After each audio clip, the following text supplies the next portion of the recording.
Yes, once again it's Evat in this studio. We are going to learn on how to mask photos in shops.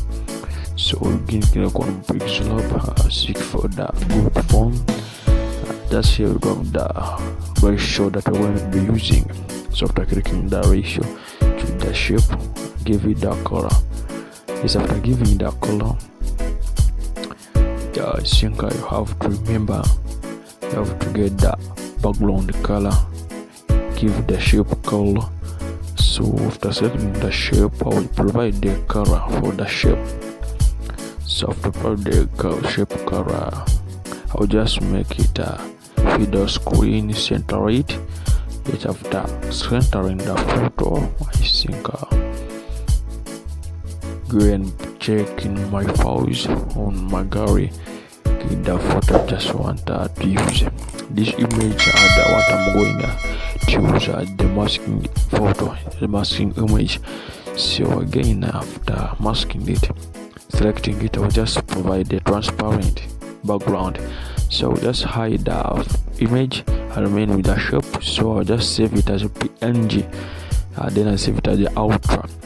Again, I also hide the shape, then I remain the image, save it as the PNG Ultra, save it into my files.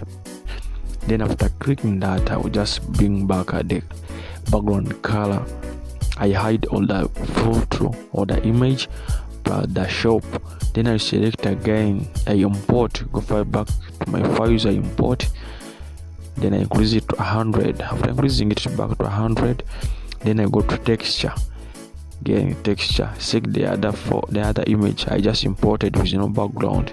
So after importing it, go back and import again the image, then increase the relative size to 100. So you see how it looks like from there. Go click on mask. After click on mask, so I'll just start masking. After selecting the part I want to mask, then after I click on OK, or I click on enable. After clicking on enable, now my image is now masked. So after clicking there, my image is now masked. So this is how we are going to learn on that the full studio.